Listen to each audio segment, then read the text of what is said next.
So this video is in response to one Mr. Jeff Swain. Jeff asked, why do you tweet? It's very funny. You know, I came to Twitter what I think is a little bit late in the game through Iron Brandon, brandonsmarathon.com. I had become a part of the podcasting community, the running and endurance sports community myself. And I was beginning to form a community around my show, somewhat between my show and Running with the Pack, of which Jeff is a part, along with Alan and Stevie. And so in an order, a lot of my listeners were like, are you on Twitter? Including Alan, and I think including Jeff, saying, are you on Twitter? And I kind of got into it, and very, very quickly, I had so many followers that were they were runners, they were endurance athletes, and it just really snowballed. So I guess, why do I tweet? In essence, it's a way for me to spread and to grow my audience and to kind of bring more people into not just my show, but the shows with whom, the podcasts and websites with whom I have formed this sort of impromptu network, if you will. And it's also a great way to communicate with those people.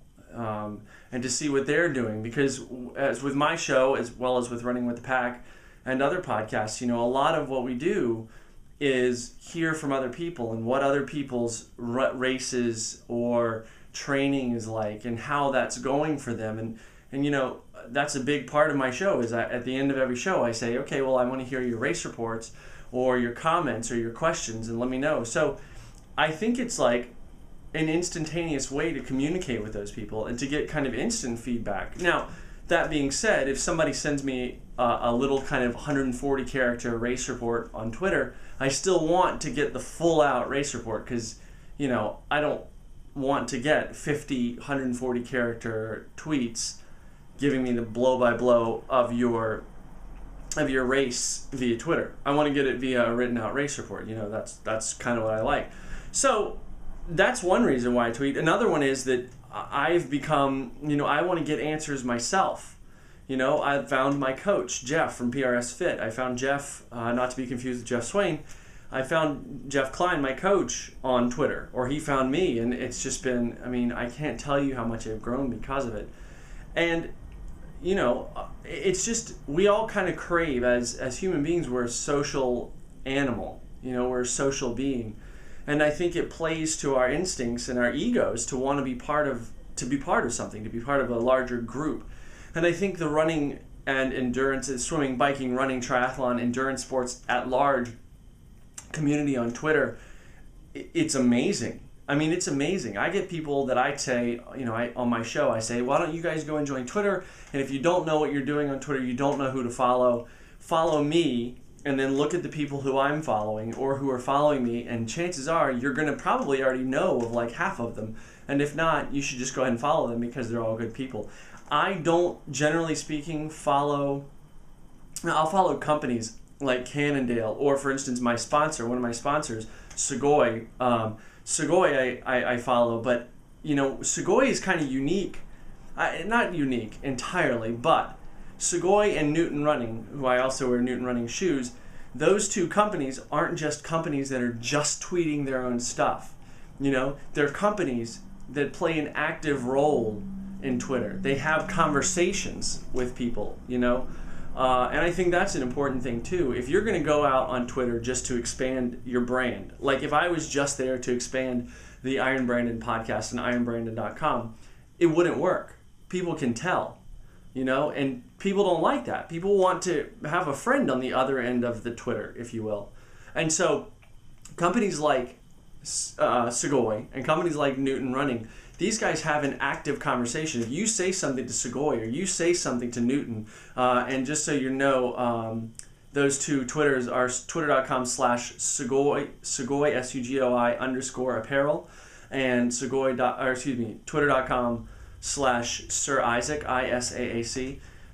Those two, if you say something to them, they're going to tweet back to you. And I think that makes them not entirely unique, but they're one of few who realize that to grow their communities, to grow the people that are interested in their products, they have to embrace the community as a group of people rather than as a group of potential wearers of their garments, their shoes, or in Segoy's case, their cycling shorts or running shorts or whatever.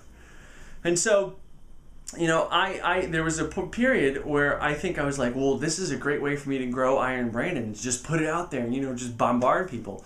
And you can't do that because people reject it. When you're just there to spread a brand, people realize it. So I never tried to do that because I'm not a brand. What I do with IronBrandon.com is essentially a hobby. When I say Segoy is a sponsor, they're a sponsor, but they sponsor me. I don't get any cash, from anybody like that. And so I rely on donations to my website to expand my website as it is. But by and large, I just like expanding it by word of mouth, by people liking what I'm doing. Twitter helps to kind of be the glue in that community. But I think there are also some really wonderful things with the advent. I say advent, it's not anything terribly current, but within the past 6 months of all these websites like Facebook, like Daily Mile, dailymile.com, you put a workout on there and you can automatically have it go to Twitter. So the line, the line of demarcation between Twitter and other applications like Facebook or like Daily Mile is becoming gray. And the two are almost synonymous now, to certain people, right? You put something on Daily Mile, boom, it goes to Twitter. You put something on Facebook, boom, it goes to Twitter. You put something, you can have any article you're looking at or you like, you just click tweet, and it will automatically put it out there. And I think that in that way, Twitter is really just kind of sharing, it's kind of like this. It's kind of like being in a room, if you will, let's say a ballroom, a big convention room. And it's me, and I think I can't remember how many followers I have. I want to say like 1,200, 1,100. So it's me and 1,100 friends standing around and talking about all the same stuff that we like. But each person's bringing one unique thing that maybe no one else knows about. And then we bring in somebody else, another friend joins the party, and they bring a unique perspective with them. And then they bring 4 or 5 of their friends.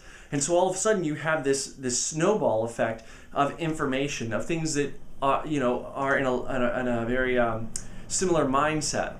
And again, I made a point. I don't follow these. If somebody follows me and they're like, I'm a social media maven and all this stuff, I don't follow them back. I don't mind if they follow me, but I don't follow them back. I want to stay in the athletic vein. I don't go on Twitter for anything political or anything like that. I just keep it with athletics, whether it's swimming, biking, triathlon, running, endurance sports in general, like, climbing and so on and so forth. So, I mean, that's kind of why I tweet. I guess that's kind of a clear/unclear answer. I tweet because it's a community that I like being a part of, and I think it's just full of great people. One of whom is Jeff. I mean, Jeff, to whom this video is a response.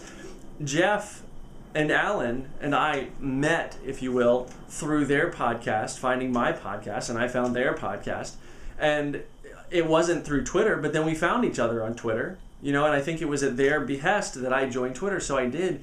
And it's just been an amazing, amazing trip. And you know what? I've only been on there for has it even been a year? I don't even know if it's been a year that I've been on Twitter, but it's good stuff, man.